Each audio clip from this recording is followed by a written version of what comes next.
Hello, everybody, and welcome back to the We Know the Traitors podcast over here on RHAP. We're here to talk to the second person murdered on the Traitors Canada season 2, Nichelle. Hello, hello. How are you doing at this hour? I could be better, but all in all, I guess I'm okay. I get it. Yeah, very sad to see you go so early. Feel like we could have had a lot of fun with you on the show. But Nichelle, how much Traitors had you seen before coming into this season? Were you a fan or had you been approached? I had seen every single season of every single, I've seen it all. I was like a super fan. I absolutely loved it. Wow, which makes it even more unfortunate than to the fact that we're talking to you here today, right now. Coming in, would you have wanted to be a traitor, or were you coming in content to be a faithful? I was coming in not only hoping that I was going to be a traitor, but I really built my strategy upon that chance, which really uh, it blew up in my face. Most of former cops never mentioned they were, and I totally get that. Normally, I would have done the same thing. I would have went in with the same strategy. Unfortunately, because I'm so much in the media and my social media platforms are quite large, I was afraid, and my social media is based upon safety tips, self-defense techniques, that kind of thing. That's what I do on social media. And with over 1 million followers on TikTok, I was very afraid that if someone would have noticed me and said, wait a minute, you always say, hey, you're a cop or you're a former cop. And like, I didn't want to be looked at as a liar because we know how that goes. Mm. And so I just went with the strategy that, you know what, I'm just going to be straight up. Hopefully they'll, and in my head thinking, well, if I'm a traitor and I've let everyone know I'm a former police officer, well, it, no one will kill me because I'm helping everyone, find the clues and leading them to find the traitors. Of course, it all didn't work out that way. It's a risk I had to take. And, sometimes risks work and other times they don't, but I wouldn't change anything of what I did because that's just me. And I don't regret anything. In fact, I never regret anything. The decisions I make are based on, what information I have at the time and what's given in front of me. And you know what? This mama tried and didn't work out. And so, do you feel like your career had helped you pick up on any clues in the house? Was there anyone you were starting to suss while you were there? Well, apparently my investigative skills weren't what they thought because I had no idea. Well, actually, Kira was it surprised me. Michael John surprised me, especially because given the time that I was there, I got relatively close to, well, specifically Michael John, the other Michael, Trana, Cedric, and Melinda. I wasn't given enough time to go and, to know everybody else. So, but to find out Michael John was a traitor blew my mind. Oh. With Kira, I don't know. I didn't get a chance to talk to her enough. But in fact, this is a really funny thing.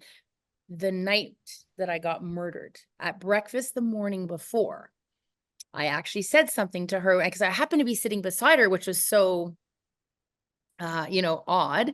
And I said, you have an accent. Like, you said you're from BC, right? I'm like, are you sure you're not from like, I'm from originally from Quebec, like from Montreal originally. I'm like, you have an accent. And I know accents, especially if they're French, because that's where I was born. Mhm. And she goes, no, no, no. I'm like, oh, okay. And then I have a feeling she might have started freaking out because turns out later, I mean, hey, I get it. They're brother and sister now, and they lived in Ottawa. Ottawa's close to Quebec. Of course, you're going to have that, it's an accent. It's a distinctive accent. So I wonder if she started getting a little bit scared and a little bit Mm. intimidated, former cop, because she was quick to put out my name, right? Like, in the conclave, she's the first one who said, well, Nichelle, you know? Netta mentioned Jasmine, obviously Michael John, maybe our connection. He was trying to save me and just like go for Gail. I don't know. Yeah. Right? Yeah. Not That's for what I sure. like to believe anyway. I like to believe I was a threat Yeah. and not just useless. So that's the thing is I feel like based on what you told us about how you were upfront with your career and your journey to where you are now, it sounded to me like they chose to murder you because you were so clear as faithful. And I think your honesty helped because there was no like mystery behind Nichelle. Nichelle has openly said, former cop, why in the world is anyone going to doubt you? And it sounded like no one was doubting you. So it doesn't seem like there was a lot of suspicion on you, which may have unfortunately been your demise. Like as if you needed to be a little bit more suspicious to people, maybe. Yeah, and it's funny because even in the challenge, the Trojan Horse Challenge, one of the questions was, who do you think is lying about their identity? And my name was on there, which I thought was kind of weird because I'm like, I even said it, you know, you see me saying it like, what else? I'm a mom of 4. I already told you I'm a former police officer. What else could I be? Right. So it was a strange question to have my name in that mix, right, as one of the answers. But you're right. Like, I think, but at the same time, it was such a hard decision on what to do. I went on, I literally fought myself for so long thinking, should I go in saying I'm not? Then maybe found a liar, maybe not, or go in and just, okay, here's what I am. Yes, I'm faithful. So, you know, or why, you know, I'm not going to be a threat to anybody. So why would you kill me? You know, but yeah, it's, you know, shoulda, woulda, coulda. And then hindsight's 2020. People watching are probably like, oh my God, why would she say that? But at the end of the day, you don't know, right? For Circumstances, sure. I don't know. Yeah. Now, I know you said you worried with yourself having a platform about being potentially recognized in the house and being called out on lying. Now, were there other people in the house that you did recognize, and how did that impact like how you thought of them in the game? Funny you say that. I'm huge into football. You know, I'm a team manager. I have 4 boys. They all play AAA football. And so of course, when I saw Henoch, I'm like, oh my God, you're kidding me, right? And I was more excited to see him to tell my boys later on, like, oh my God, Henoch. And he's been out to our you know, our practices before and stuff for motivational speeches. So the weird thing about that is I could not, even if I wanted to, I would go, is he a traitor? No, he's not a traitor, because I don't know. I can't, I would not allow myself to even think that, which is such a funny question you asked that, because it would be the same thing if people, you know, recognize each other from their previous experiences or whatnot. It definitely has an impact on how, you know, the outcome of your strategy or the outcome of what you want to think is real, that, and you just can't do it. But he didn't have any qualms thinking I was a traitor. He's like, he thought I was. I'm like, how? But whatever. So you had mentioned that you were surprised with Michael John being a traitor, Kira. Now, Netta is someone who we're familiar with because of her stint on BB Can. Had you been familiar with her history on BB Can, and what were your reads on Netta throughout your journey? So my short journey, I did not know her. So which is probably a good thing.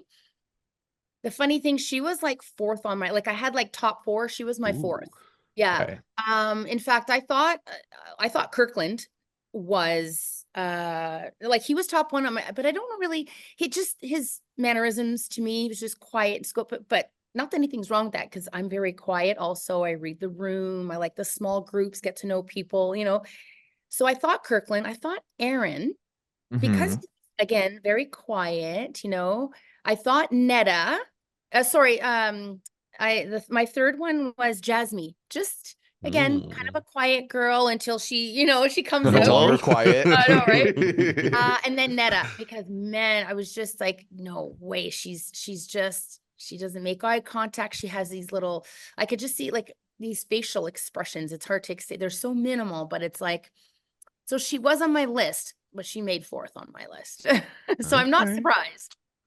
Now, if you had gotten your wish, you ultimately end up in the Traitors Tower. You get to contribute to who's getting murdered. Who should have been nervous? Who were you worried about as a big threat early in this game? As a threat, I think I was worried in terms of threat, probably Gail and Lauren.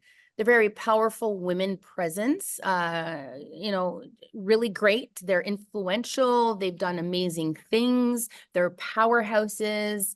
I think I would feel threatened by them, definitely. And that's a compliment. Yeah, for sure. I have one last question here for you. You mentioned you've watched all the Traitors seasons. You're a big fan of this franchise. What's your favorite season of the Traitors? I love when I can't even remember her name, so excuse me, but oh, was it Sam? He was so annoying. That traitor, he was so annoying. And then the cop, the female officer, she came in and she just kind of shook it all up in the end. I can't remember what season, what even, but that one was Yep. definitely my favorite one because I'm like, yeah, you did it, you know. I just wish I could have been, as stealth as she was, or as stealth as any of the former officers. I just couldn't. So It's a it is what tough it is. task. Yeah, A it is. tough task. But no, we appreciate the mess. So I definitely like the answer there. But Mm. Nichelle, this was so fun. I really appreciate you coming on and getting to talk with us. Wish it was not so early, but still appreciate it. I wish not either. And let's hope there's, Canada did see enough of me for hopefully something else. Who knows? Fingers Hey, crossed. yeah, we'll see where the journey takes you, Nichelle. Thank you so much for your time. All right. Good luck Thank with you, guys. everything. Have a All good right. one. Take care. Bye. Bye. Bye. Hello, everybody, and welcome back to the We Know the Traitors podcast over here on RHAP. I'm, of course, your host, the Duke of Deception, Pooya and Vakili. Here with me is my co-host, Brian Scally, and we are joined, sadly, here today with Mary Jo. Mary Jo, what an exit. What an unfortunate series of events. How are you doing at this hour? I'm doing great. I'm doing great. I'm doing great. I'm very happy with how I went out. I There feel you good. go. Yeah, I feel really, really good about it. It was one of those moments in the game where, a lot of stuff's edited out and stuff. So there was so much stuff that was going on behind the scenes and everything like that. But kind of what I said sort of went down. Mhm. I knew the bros were kind of huddling all day. My Enoch, the man I loved, the man I spoke to for hours about my dating life and his romance and all this great stuff that they didn't put on camera. So we really built this great relationship. And then he really thought I was on the Real Housewives of Beverly Hills, which I'm not. So, they kind of spread that around. So I didn't see it coming, but then I knew that they were going to be coming after me. And right before the round table, Enoch wouldn't look at me, and I knew Mm. that stuff was going to go down. And then my man Kirkland, in the legal time zone, gave me the heads up. They're coming for you. And he did 100%. So I had to make a decision. Do I go big or do I go home? Because I was going to be murdered. That was going to Mhm. happen. So I thought I'm just going to just cause a ruckus. That's what I'm going There to you do. go. Yeah. Yeah. If you're gonna go out, play, the game you thought you were gonna play over a couple weeks, let's get it in over one round table. So I don't blame you at all. What do you think? The round table went on and on and on, and the host was actually laughing. They couldn't cut to her because she was laughing so hard because the nonsense that was going down, and it just kept. I mean, there was lots of heated discussions all around the round table, but they sent the psychologist in to see me after to ask if I was okay, and I'm like, yeah, I thought it was great. I thought it was good TV. So. But yeah, it's interesting when you watch it back and I see that Enoch was like gunning all day for me. Like he was not getting off. He was like a dog with a bone. So I was, wow. Yeah, it felt the same way to us, where I've kind of boiled it down to this one moment they show us at the start of the episode where you're talking to Enoch at breakfast and you let him know, hey, what about Kevin? What's Kevin's situation like? And first, I want to know, what was your read on Kevin that got you to that conclusion? Well, okay, they didn't show a car ride that I had with, Dylan, crazy Dylan. Of course. Yeah. Heard of him. Yeah, he's bananas. I love Dylan. And we were talking about it, and nobody had examined that death row. I was very integral, and also Rebecca. and I was also like the first person who said Netta, because I came in the helicopter with her and I saw Mhm. complete change with her around the round table. Mm. Because I live in California, so I don't know these shows. Like I don't know the Big Brother Canada and Amazing Race and all that stuff. But she was so sweet. And like my pants were falling off because they were too big and she wanted to sew them up for me and like, give me ribbons. And I'm like, this girl is so sweet. And then somebody mentioned she was on Big Brother and didn't make the connection. I get, that her personality was so completely different and duplicitous. But at the round table, after they announced the traitors, she was glowing like a queen. It's like this biatch is probably a traitor. And Gail, I said to Gail, our helicopter buddy's probably a traitor. And she said, yeah, for sure. She's a traitor. So we were gonna go down on that. But here's what, again, you guys didn't see, when we did that Trojan horse Yes. debacle, which was awful, Kevin actually ran over his foot with a horse. Ooh. Right. So, and it was 110 degrees out there. So Kevin got badly injured. So Kevin was like limping and stuff like that. And I thought, because the game was starting to shift, and I thought, what if you had an injured traitor? Like you would start to play differently. And who would be more perfect a traitor than Kevin? Like he's a super stud. He's a super nice guy. He's personable. So I got it into my head that he could possibly be a traitor. And also I wanted to save my skin and deflect, at the round table. So I thought it could be possible. It could, For sure. why not? Mhm. Why not I consider it? totally get the line of thinking. Was there ever a thought that maybe were you floating this to other people and it eventually came to Enoch, or is he the first person you were going to? And was there any like nerves considering they seem to be decently close in the house? Kevin and I were really close. That's what Okay. screwed up about it. He was beside me. Mm. It was really, close. But I was thinking when you're isolated, right? You get no phone, no computer, no nothing. So at night, I was thinking actually it would make sense that Nichelle was a traitor because she was like a police officer and she could, definitely be in that lane. And the night before we went to bed, she kept saying to me, "I'll see you in the morning. I'll see you in the morning." And that's creepy. What does she mean? Is she going to kill me tonight? So I really thought that Nichelle could have been a traitor. I wasn't bad acting. I just did a bad job. And I really trusted Enoch. And it was after breakfast that I knew, oh my God, I'm in trouble. I'm in trouble. Is that why you tried to you went up to Kevin and you said, "Hey, me, you, and Enoch, we can do some damage in this game together"? Yes, because before that, we were getting really close. Mhm. Well, I guess maybe not, because Enoch was like, the day before, was like trying to and I was popular in the house. Like I had no heat on me, but again, I could have, got murdered. But, on that Trojan horse challenge, my name was on every box, like Mary Jo, Mary Jo. And so the guys came up and said, they're gunning for you. So it's what's so amazing about that game, and you guys are experts watching it, it changes on a dime. Just because I sat next to Enoch at breakfast, that changed the whole trajectory of the game moving forward, right? Just that subtle shift. And I was like, plus I could see them all over the property, running around, like having all these things. And at the end of the day, I barely got voted off. Kirkland was very close behind me. So with all the nonsense, but that round table went on for an hour and a half. It was insane. It was insane. Yes. So we do see you at the round table decide, never mind, I'm not going to be targeting Kevin. It's that Kirkland who was the problem. What was the problem Kirkland was for you in this game? Well, Kirkland and I are besties, by the way. I love Kirkland. Well, so I was going after Kevin, and I had kind of changed my mind a bit through the day, but I was just going to go through that and bring it to the table because other people had, been speaking his name as well. And Enoch thought that I had planned this speech for hours coming in, that I was such a good traitor that I'd planned it for days. And literally 12 minutes before we went in, Kirkland looked at me and went, and I was like, that's when I was like, oh, I better get something in my head. So I started to refute that.